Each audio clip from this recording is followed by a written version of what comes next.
the best form of content you can ever consume. So imagine this, how much time does it take to produce a piece of content? For 30-second TikTok, it's like 2 minutes. For 15-minute YouTube video, it's like 2 hours. For 2-hour podcast, it's like 12 hours. And to write a book, it takes 2,000 hours plus, right? Can you sense why reading books, because this is what today's video is about, is so important? So this summer holidays, I read 6 books, which is crazy. I never thought that I am able to read that much, even though, I don't feel like I was reading like the whole day. But in case you're interested, those are the books I read. But today's video isn't about the books I read, it is rather about why reading books is so cool and why you should do it. So let's start with some benefits you get from reading books. There are well-known concepts that everybody knows, which is basically that reading books enhances your memory or reduces your stress. So the first thing when it comes to this concentration and stress thing is that reading is really similar to mindfulness practice, because once you are reading, you're there staring at the page and reading the lines, right? But at some time you just stop thinking about what you're reading, you just drift off in your thoughts, and this is the moment when you have to reconnect, when you have to realize that, oh, my mind has wandered, and go back to reading. So this is basically one-to-one mindfulness practice. This is what you do when you're meditating. This is what you do when you're there sitting and focusing on your breath. So yeah, this is basically why it works. But everybody knows this. But apart from those well-known concepts, why you should read books? Why do I think that books are amazing? First of all, is that outside by a quote by Albert Einstein, which is, "Intellectual growth should commence at birth and cease only at death." This means that basically we should be all lifelong students. So basically most people end their education when they graduate from school, right? But I believe that we shouldn't stop our education until we die, right? We should always try to learn new concepts, to stay open for new technology, for example, not to use some outdated programs or tech because we learned it when we were teenagers, and basically what I'm trying to say is to stay open just for new concepts. So this is what you're doing by learning by reading books, because when you read books, you are still being bombarded with new information. I'm especially talking about non-fiction books.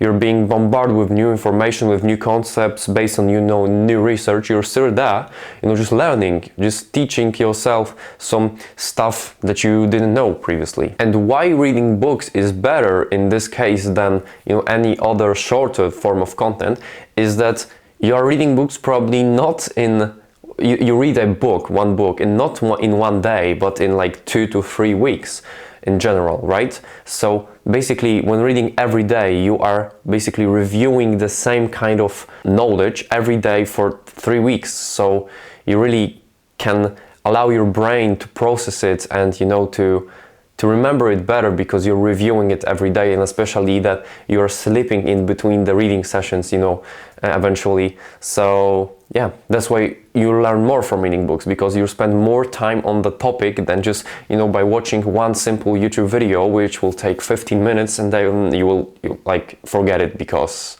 you haven't reviewed it even a single time. So the same thing I said in the beginning, that books, we can say per 1 minute of consumption time, have the most of value, because in order for a book to be created, some author had to find couple thousand hours to just write, to do research or even read research, and then other people were reviewing the book, correcting the things, so the book is really polished. So this is the most valuable piece of content that you can consume, because of the amount that people spend time on creating it, right?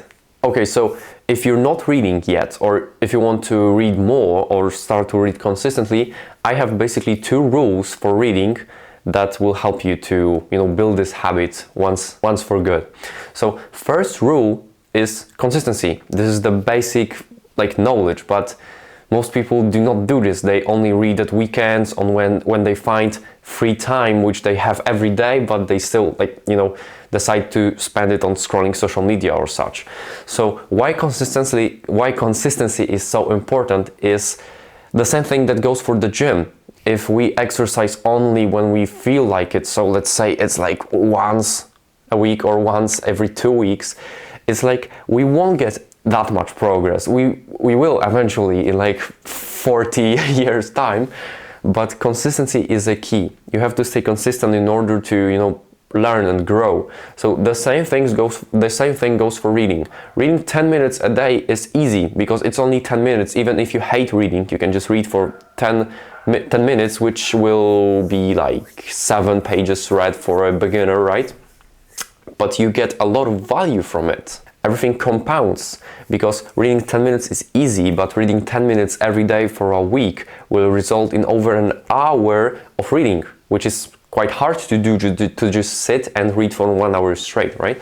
So that's why consistency is so important, because it will result in the most growth, especially because you're reviewing stuff, and the reviewing is spaced. You're not just sitting there for 12 hours reading one book, which is basically pointless when it comes to mind processing and memorizing stuff. It's better for you to read those 10 pages a day. It will take you like a month to read a 300-page book, but it will result in you just, for example, first of all, reading, which is kind of flex because no one's reading today.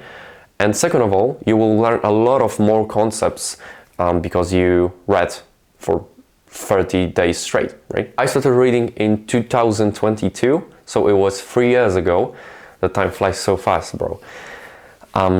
But what I want to tell is that I really hated reading. I hate it. I couldn't get myself to read. It was so painful to just sit there because it was boring, and also I had problems with this concentration thing, that I was reading and then I realized that I read a whole page and I do not even have a clue what the page was about. So I hated reading. So the second rule, which I want to talk about, is to persist the bad feelings toward reading, because what I want to say is that I only like reading now because I read almost every day for those 3 years, and basically I became better at reading because I started to read faster. My focus got better because I wasn't being distracted every minute or so. And now I really love reading, so you have to stay persistent even if you hate reading. This is a small tip from me, which is a bonus which probably no one talks about in their reading videos. But if you hate reading, the best thing you can do for you to read is to not only read the books you are interested in, but just to read. Just to keep reading and not just saying that, no, I don't like it, I won't read. So yeah, I started with 10 hours a day reading, oh my god, 10 minutes a day reading, and now I had summer holidays, which means I have a lot of time. So I was compulsory 40-minute read in the morning, but since I enjoy it, I often added additional 20-minute session in the evening when I had some free time. So I was reading up to 1 hour a day, which resulted in me reading 6 books, which is crazy because this is the amount of books I would read in a year, right? It's so crazy. If you have never read any books, some tips for you to just start from zero to reader, how to start reading. First thing is the most important thing, as in every aspect of life, is to do not overdo it. Because people like us, people that are trying to improve themselves,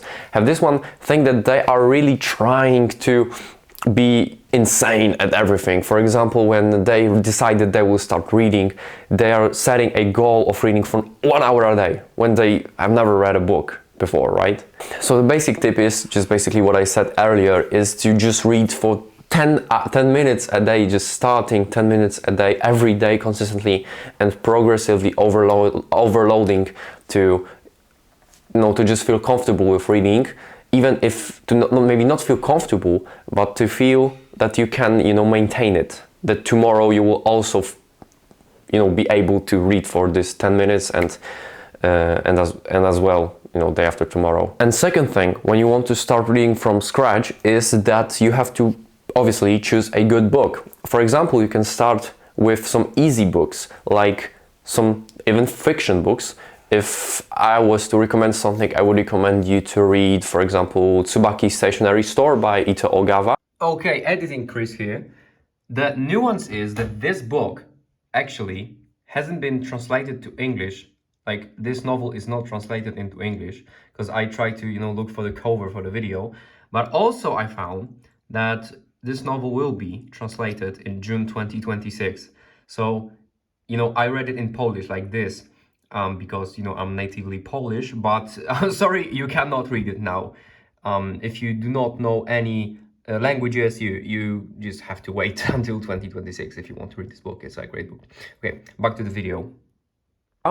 It's a really peaceful mindfulness book, which is really cool. It tells a story about a girl just having the shop and just living her life, doing some tea or meeting with friends. It's really peaceful, but this is a great book. I really enjoyed it. If you want to read something non-fiction, you can start with some documentary books. For example, I would recommend Abroad in Japan by Chris Broad. It's a just travel book about living in Japan and autobiography, you can say, of author in Japan. It's really cool book also, and it's easy to read, especially once you start. Once you're starting, you do not want to read anything that complicated, so you can just start with something like that. And if you want to really start with non-fiction self-improvement books, you can start with something as easy as Why We Sleep by Dr. Matthew Walker. It's a easy book about why we sleep, basically. It's a great book, and it's not written in some really complicated scientific nomenclature. It's just fun to read, and yeah, it's a good book. Okay, thank you for watching this video. If you are here that far, I really appreciate it. You're the top 1% of my viewers, so I feel grateful for you. If you think that this video was helpful, let me know in the comments. We'll connect. Let me know your thoughts. What do you think? Subscribe to this channel if you found some value, and see you in the next one. See you.